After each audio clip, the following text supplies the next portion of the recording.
বাসে করে যাচ্ছেন কোথাও, আপনার পাশের যাত্রীটি গরু না তো? ভাবছেন মজা করা হচ্ছে? রাজ্যের অবস্থা কিন্তু এগোচ্ছে খানিকটা সেই দিকেই। মানুষের বদলে বাস ভর্তি সাওয়ারি একদল গরু। বাইরে থেকে কিচ্ছুটি বোঝা না গেলেও ভিতরে ঢুকতেই চোখ কপালে উঠবে আপনারও। বর্ধমানের মেমারি থেকে উঠে এলো সেই ছবি। बिहार से। बिहार से? हाँ वही बिहार आसनसोल पे लगे ही बॉर्डर है ना। अरे वो पूरा क्रिमिनल आदमी लगा कि जैसे ध्यान बस के अंदर क्यों लेके आए? क्रिमिनल से इतना पूछता जानवर है आसनसोल से पंडुआ हाट। লাক্সারি বাসে গরু চড়ার ছবি তো দেখলেন, এবার দেখুন তেলের ট্যাঙ্কারে গরু পাচারের ছবি। পূর্ব মেদিনীপুরের ভূপতিনগর থানা এলাকার ইটাবেরিয়া রাস্তায় আবার তেলের গাড়িতে করে পাচারের পথে চলেছে একদল গরু। সঙ্গে সঙ্গে আটক করা হয় ওই ট্যাঙ্কারটিকে। এবার বুঝছেন তো কেন পাশের যাত্রীকে ভালোভাবে পরখ করার কথা বলা হলো প্রথমেই। এখন দুই জেলার ছবি দেখে হেসে কুটোপাটি তো খাচ্ছে রাজ্যবাসী। পাশাপাশি মনে প্রশ্ন জাগছেই, তবে কি এ রাজ্যে ফের সক্রিয় গরু পাচার? পাচারের স্বর্গরাজ্য বাংলা। গরু পাচার মামলায় 2022 সালের 11ই আগস্ট অনুব্রত মণ্ডলকে গ্রেফতার করে সিবিআই।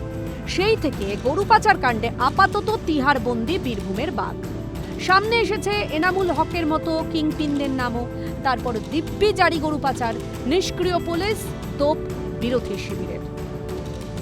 কারণ সর্বত্র যখন এই ধরনের বিষয় চলছে, গরু চোরাচালানকারীদের একেবারে স্বর্গরাজ্য হয়ে উঠেছিল। তারপরে সারা ভারতবর্ষের মানুষ ছিচিকার ফেলেছে পশ্চিমবঙ্গে এই প্রশাসনের কাজকর্মে।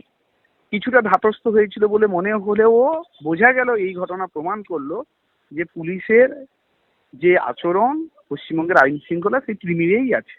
তাই গরু চোর এখনো আছে, গরু চোর এখনো গরু চুরি করে বিভিন্ন জায়গায় পাঠাচ্ছে। বিজেপির অভিযোগ ধুলোয় উড়িয়ে দিল তৃণমূল। দুষ্কৃতিকারীদের কোনো দল হয় না, কোনো জাত হয় না। তো পুলিশ তার ব্যবস্থা নেবে।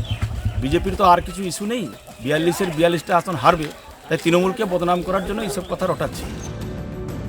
আর রাজ্যে এসে সব জায়গা থেকে যা অপকর্ম হচ্ছে তার প্রতিরোধ তৈরি হচ্ছে। আর এটা সবসময় ওয়েস্টবেঙ্গল গভর্নমেন্টকে বা ওয়েস্টবেঙ্গল পুলিশের উপরে চাপিয়ে দেওয়া হয়। পাচারকারীরা বিভিন্ন পথ অবলম্বন করবে, কিন্তু সেখানে অন্যান্য রাজ্য সরকারের যে ব্যবস্থা আছে, বর্ডার সিকিউরিটি যারা রয়েছে, তাদের ব্যর্থতাকে একটা রাজনৈতিক কৌশলে সবসময় ওয়েস্টবেঙ্গলের দিকে। গোটা ঘটনায় মন্তব্য করতে ছাড়লো না পুলিশ মহলও। আর গ্রেপ্তার হলে কি আছে? গ্রেপ্তার হলে ব্যবসা বন্ধ করে নাকি? চোরের আবার চুরি বন্ধ করে নাকি? ওদের ইনকাম কি আছে? এসব বাংলাদেশ থেকে আসবে, বাংলাদেশ থেকে এসে এখানকার নেতা মন্ত্রী হবে, তারপরে চুরি চামারি করবে, ওখানকার লোক এনে ঢোকাবে। ব্যবসা কি, ইনকামটা? গরু পাচার নিয়ে এককালে তোলপাড় হয়েছিল গোটা রাজ্য। চোখ খুলে দিয়েছিল এক্সে বার্কার এক রুট ম্যাপ। প্রশাসনের কড়া নজরদারি শুরু হতেও গরু পাচারে ইতি টানা গেল কি? বর্ধমান থেকে রাজেশ কানু, বিনোদ মণ্ডলের রিপোর্ট, ক্যালকাটা নিউজ।